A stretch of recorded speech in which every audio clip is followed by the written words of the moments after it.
In this video, we're going to see how to write a review in Cambridge C2 Proficiency. We will go through the analysis of a task, how to structure a review in C2 Proficiency. We'll also make a plan and then go through all the different parts, step by step. If you think this sounds good, then keep watching until the end.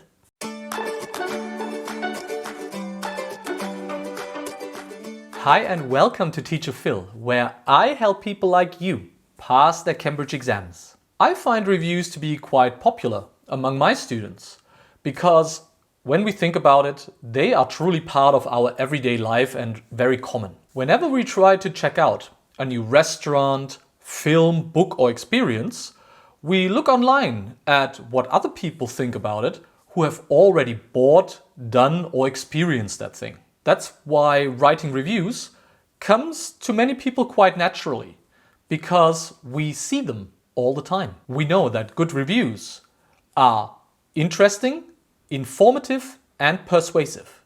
So if you can do this in your writing, then everything will be good. Of course, there's always certain criteria and restrictions that you have to keep in mind, but that's what I am here for. So let's get right into it.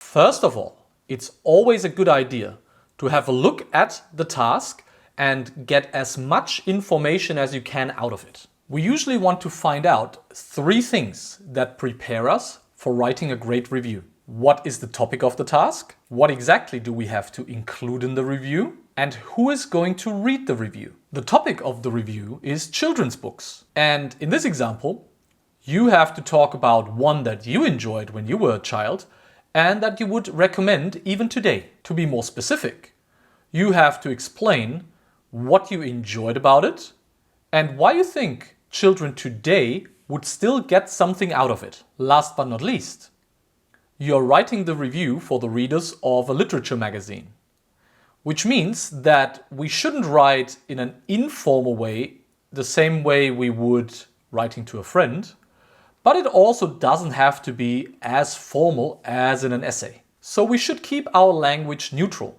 which means that we can certain features of informal language, like phrasal verbs or contractions, but we should avoid using too colloquial expressions, which we typically only use in spoken English. Now that we have extracted everything from the task, we need to think about how we can organize it in the best way.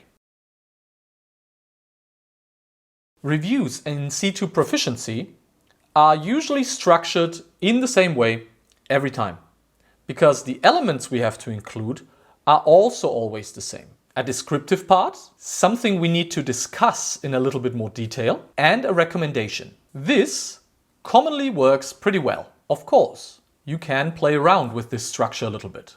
For example, you can split up the descriptive or the discussive part in several paragraphs, depending on the task and whatever you need to do specifically. But at this level, in C2 Proficiency, I trust that you are able to decide this for yourself and to apply it according to your needs. But this here is a good basic scaffold that you can use as a starting point. Creating a plan is an essential step to exam success in C2 Proficiency.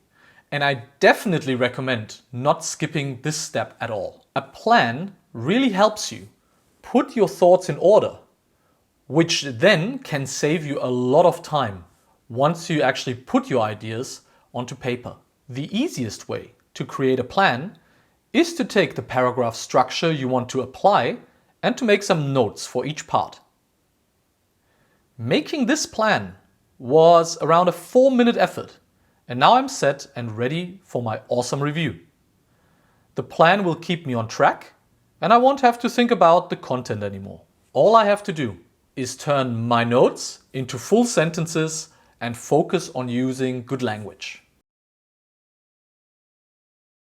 Everything I've told you up to this point was all about getting yourself ready for the actual writing part. We have a paragraph structure that we trust, as well as an outline of all our ideas. Now we are going to look at an example together and I will explain to you in detail what my thought process looks like. The introduction of a review has a very specific purpose. Engage the reader from the beginning and make it interesting right from the get-go. I like doing this by asking the reader a question immediately, including some kind of personal anecdote, as well as some very basic facts about the topic of the review. In this case, the name of the book and the author. Every review gets a title, which doesn't have to be anything spectacular, but make sure that your text has one.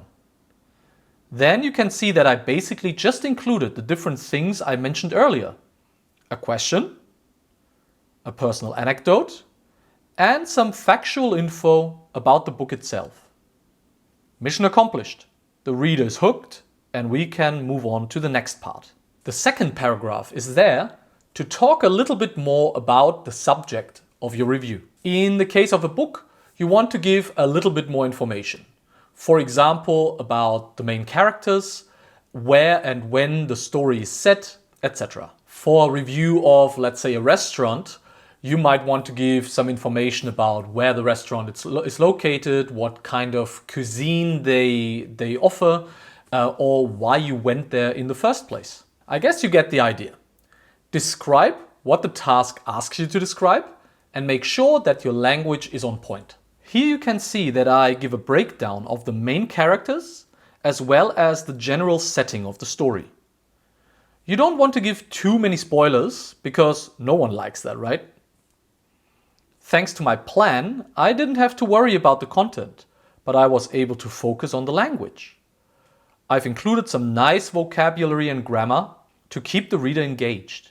The discussion portion of your review always asks you to give your opinion on a specific aspect of the thing you're reviewing or the experience. In our example task, we have to say what we enjoyed about the book and why children today might still like it. We could definitely split this part into 2 paragraphs, but I managed to do it in 1. First, I give reasons for why I like the story. And then I project those aspects onto children's lives today with their very scheduled weeks and little room for creativity and enjoyment while being encapsulated by their helicopter parents. With the first sentence, I link this paragraph to the introduction, and the different aspects in this section are all well connected using different cohesive devices. Use the freedom you have in a review to link everything well and make it as easy as possible for the reader to follow your logical arguments. The last part of your review should always be a recommendation. It doesn't have to be anything special, but the recommendation is why we read the review in the first place, isn't it? Once again, I didn't reinvent the wheel here in this example. I make my recommendation and try to connect this paragraph to the previous one. With a sprinkle of interesting language, we bring our review to a close. Thank you for watching the video until the end. By now, you probably can't wait to start practicing. Reviews in Cambridge C2 Proficiency are not that difficult after all, especially if you know what you're doing. Just keep in mind the most important aspects when writing a review. And I don't see how you could ever write a bad review ever again. If you want, I can also be your teacher. I offer writing feedback as well as online classes. And you can also find the full article to this video on my website. All the links are in the description box below, and I see you in the next video.